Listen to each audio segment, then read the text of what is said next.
Pemirsa, dalam beberapa kasus pemakaman dengan protokol COVID-19 menuai polemik. Sebab tidak semua pasien meninggal dunia murni akibat positif COVID-19. Tak sedikit pasien meninggal dan telah dimakamkan sesuai dengan tata laksana COVID-19, ternyata hasil tes swabnya negatif.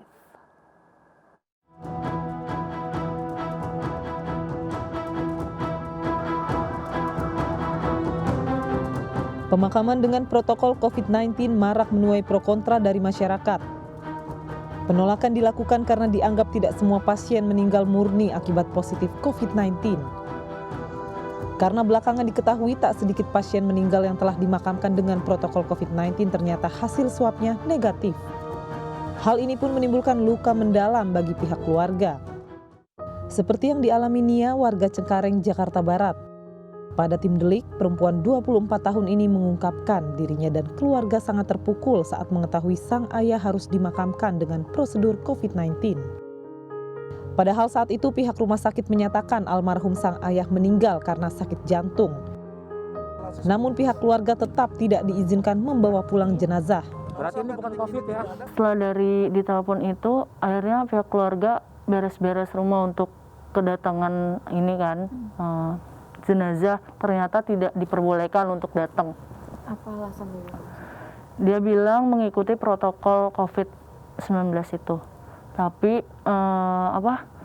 pihak keluarga tetap mendatangin rumah sakit itu untuk mengambil jenazah. Mereka nggak memperbolehkan itu kan, tetap nggak boleh.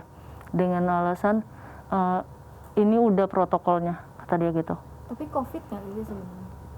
Ya ketika ditanya kayak gitu, dokternya bilang, kan ditanya, emang bener ayah saya COVID? Dokternya tuh bilangnya, enggak, ini bapak jantung, kata dia gitu. Dia tetap kekeh jantung, dia bilang jantung. Terus ditanya, kenapa kalau jantung nggak dibolehin buat dibawa pulang, gitu kan. Terus dia bilang, karena udah prosedurnya dari pemerintah kayak gitu. Parahnya lagi, dalam surat kematian yang diterima pihak keluarga tercantum penyebab kematian adalah penyakit menular. Lebih mirisnya lagi, sejak pemakaman pada April 2020 hingga saat ini, hasil swab sang ayah tidak pernah diberikan oleh rumah sakit kepada pihak keluarga. Kirain masalahnya tuh udah selesai gitu kan. Pas udah dibawa pulang, pihak keluarga semuanya udah terima, ya udah nggak apa-apa kalau prosedur pemakamannya untuk di-COVID-kan kayak gitu.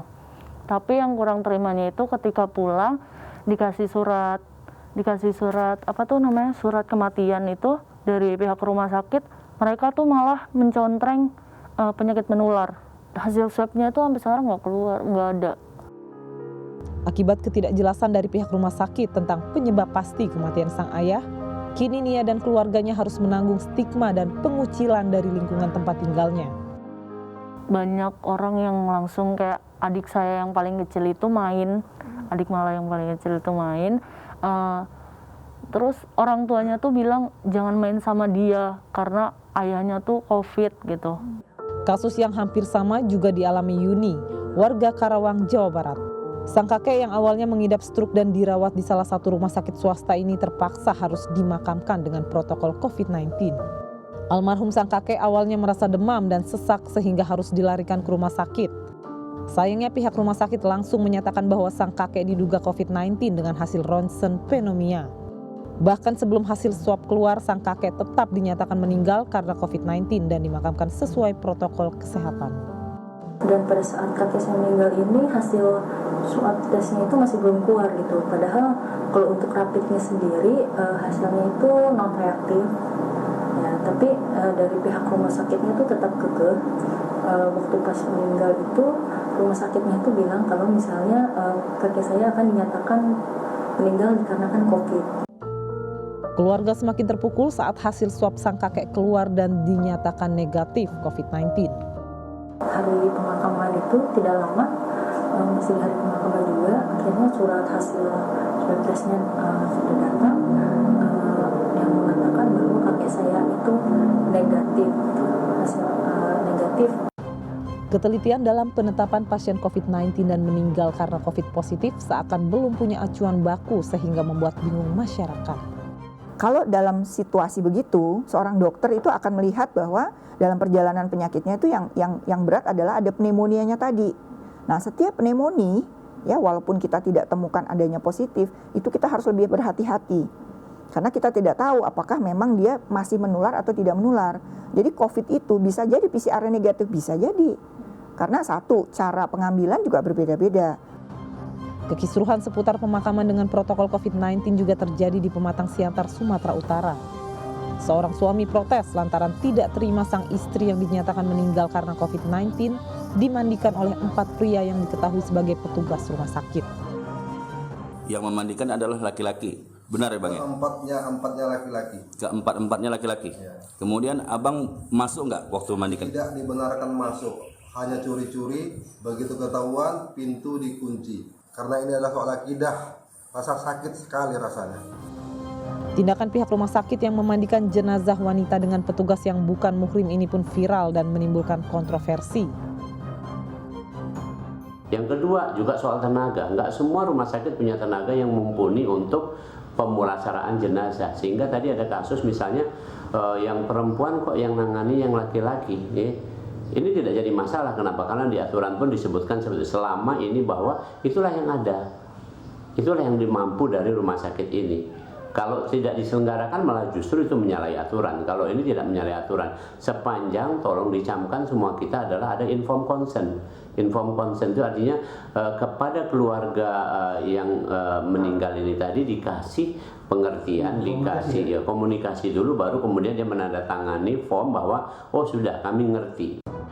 Kasus pemakaman pasien meninggal dunia dengan protokol COVID-19 yang belakangan ternyata terbukti tidak positif, tidak hanya menimbulkan duka mendalam bagi pihak keluarga, namun juga meninggalkan jejak stigma yang harus ditanggung keluarga. Bisa kita bayangkan sebuah keluarga tidak bisa mendampingi anggota keluarganya yang meninggal ke peristirahatan terakhir hanya karena terhalang aturan protokol yang belum jelas definisinya. Terlebih saat ini kasus COVID-19 masih menjadi momok yang menakutkan bagi masyarakat. Oleh karena itu semua pihak terkait sudah saatnya untuk lebih hati-hati dalam menyusun kebijakan terkait kematian akibat COVID-19. Pandemi sebelumnya misalnya flu burung tadi itu kalau meninggal memang ada jejaknya itu. Jadi jelas sehingga diumumkan meninggal karena flu burung. Tapi kalau sekarang ini nggak bisa dikatakan meninggal karena COVID. Kenapa meninggal karena COVID nggak bisa? Karena memang jejaknya tidak bisa secara forensik tidak bisa dibuktikan untuk itu. Jadi intinya oleh karena itu perlu disepakati, kumpullah dulu pemerintah, rumah sakit, perhimpunan dokter, para ilmuwan kumpul membuat suatu definisi kira-kira begitu. Yang disepakati saja kita untuk itu. Kematian merupakan peristiwa kehilangan terbesar bagi setiap orang. Terlebih di masa pandemi saat ini, peristiwa kematian anggota keluarga akibat COVID-19 semakin terasa berat karena adanya protokol pemakaman yang tidak memungkinkan pihak keluarga untuk mendampingi almarhum di saat-saat terakhir. Belum lagi stigma yang muncul dari lingkungan setelah kehilangan anggota keluarga akibat COVID-19. Hal ini semakin ironis jika ternyata penyebab kematian baru diketahui belakangan dan bukan akibat COVID-19. Pemerintah tentu bertanggung jawab dalam memberikan kebijakan yang pasti terkait definisi kematian akibat COVID-19. Karena itu, baik pemerintah maupun organisasi kesehatan harus segera duduk bersama untuk merumuskan kembali definisi kematian akibat COVID-19, agar pemerintah mendapatkan kembali kepercayaan dari masyarakat.